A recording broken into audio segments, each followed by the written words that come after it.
you say you know me well, but these days I don't even know myself. No, I always thought I'd be with someone else. Inés, quédate aquí a lo nuestro. Bueno, yo me pongo a la banda. Cuando me des la señal. Bien, pues como no podía ser de otra forma, estamos con uno de los empresarios más importantes de España, aunque él va a decir que no, don Jacobo Cosme, presidente de ALSA. Buenos días. Buenos días, ¿qué tal? Y por no quedarnos atrás, bueno, acompañado, siempre bien acompañado de tu mujer Inés. Inés, ¿qué tal? Buenos días. Hola, buenos días. Muy bien. Encantados de estar aquí a recibir a la princesa. Bueno, ¿cómo se lleva para una señora como tú que un hombre de negocios esté tanto tiempo fuera? Pues bueno, te vas acostumbrando, al principio se lleva mal, pero después de tantos años ya, pues igual no se puede decir, pero... Se puede decir, ¿cuántos años ya de casado? 22. Le preguntamos a él el día a ver si se acuerda. Bueno, vamos a hacer la prueba. Perfectamente, perfectamente. Estamos hablando del 20 de junio del año 97. 20 de junio del 97. Bueno, ¿y cuál es el secreto? Sabes que este programa es un programa de humor, pero la pregunta no tiene nada de humor. ¿Cuál es el secreto para durar mucho tiempo casado? Para mucho tiempo casado. Vaya pregunta aquí.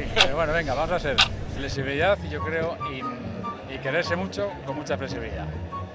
Sea el alcalde y es el alcalde el que quiere que sean los vecinos el alcalde. Bueno, sabia respuesta, pero tenemos que irnos a la economía. Tú eres un hombre de negocios y, por cierto, la economía tiene mucho que ver con el matrimonio también.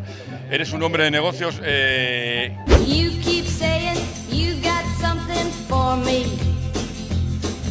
Bueno, y ahora vamos a cambiar de tercio completo. Programa de humor. Bueno, es un programa de rigor y humor y de economía doméstica. Vamos a hacerle al señor presidente una pregunta que le acabamos de hacer a la expresidenta del Congreso de los Diputados y a don Luis Fernández Vega. Le vamos a poner un brete. ¿Usted se atrevería, esto es para un programa de economía doméstica, ¿usted se atrevería a decirnos el precio de los tomates en la Plaza del Fontán? El kilo de tomates en el Fontán. Pues bueno, vamos a depende de qué variedad de tomate hablemos, ¿no? Aquí tenemos que pensar un poco qué variedad tenemos. Si es posible, siempre el tomate de aquí de Asturias, en época. Correcto. Y un buen precio de tomate, venga, pues yo estaría en torno... No. Seguro Tiene que saberlo él. Me venía bien. Yo diría que en torno a un euro es muy buen precio. Es igual que el café de Zapatero. El tomate. El café, ¿no era Zapatero? ¿Cuánto cuesta? Sí, 80 céntimos aproximadamente. No, eso era en los tiempos casi del abuelo Pachi. ¿Cuánto cuesta un café? ¿Cuánto cuesta un kilo de tomate? Hombre, pues costará 3,5 €. Depende de dónde lo compres. Bueno, tomate asturiano, por De ejemplo. la calidad. Sí. Tomate asturiano estará en 2,25. Bueno, depende. No, un poco más, ¿eh? Se ve que tú te puedes mucho. Bueno, tenemos que irnos porque tengo que decir además que Jacobo e Inés son amigos personales y por tanto nos han concedido esta entrevista maravillosa.